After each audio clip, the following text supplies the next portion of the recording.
Bonjour, bonsoir. Na mutunyo so oya kozwa occasion ya kolanda recette na ngala mukola lelo ngande kola bino ya mwasi na kombo ya Bijou d'Or.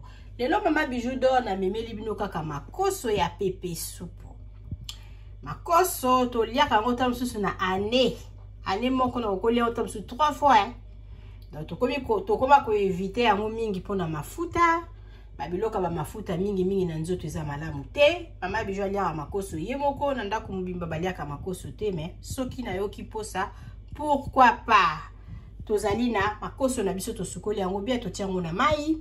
Tozali na poireau na biso, to katiango esika mona matungulu na mwa feuille na biso ya solo.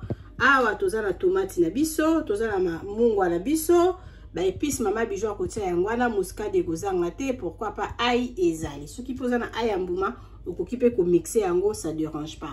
Toza la mwa mafuta na biso ya huile to kotia muke, et puis na mixer na biso to ko mixer biloko nyonso to oyo mama Bijou alakisi bino awa. Biloko na biso yango ezotoka, mama Bijou na lobi nazo mixer biloko nanga oyo comme ça, mélange à tomate na matungulu na mwa poireau na feuille nanga yango nde nazo mixer yango, et puis nakoya kotia na makoso nangai. Nazo mixer siko biloko nanga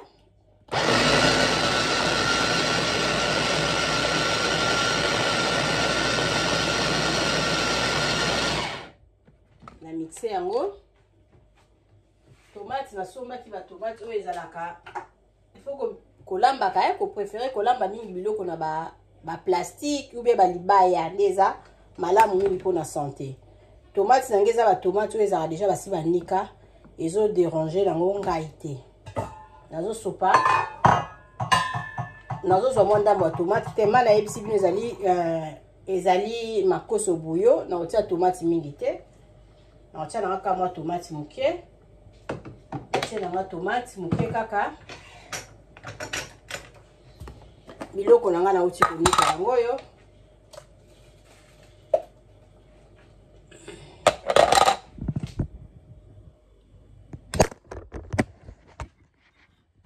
Biloko mama Bijou aniki nazo mélanger yango awa. Nyonso tu na kati na olakisa bino comme ça okanga nanga. Mofini kunanga. Pona biloko nanga ibela malamu. Nazo bakisa bo mai mke. Yango yo après awa nazo tia fefa oyo ya mizala mwa pika na tiango fefa ba sauce na biso oyo ya bouillon na tiango, et puis nazwi mwa ail nanga oyo eza muscade na tia mwa muscade na ngai na kati ya makoso nanga. Nazwi mwa ail nanga na tia na kati ya makoso nanga.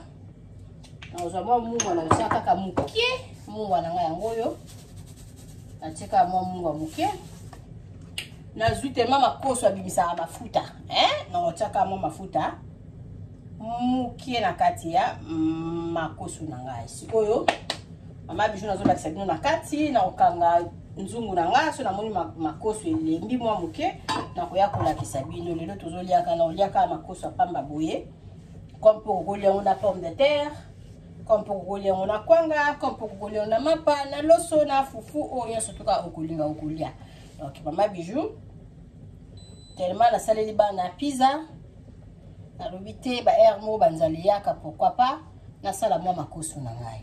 Koso ya mama Bijou yango yo. Mama Bijou na lobi nazo kanga mwa mofini kunanga na oya olakisa bino soki makoso nanga ebeli. Si makoso nanga ibeli makoso nanga ibeli na makoso ya pepe soupe. Sikali mpeka mama Bijou sala semoule na ebo moni makoso nenge bimi sikali kaka semoule. Donc makoso pona kolamba makoso eza nango vraiment difficile te tozo sala sosema. Ndeko bo souhaiter nga bon appétit. Makoso ebeli bo s'abonner massivement.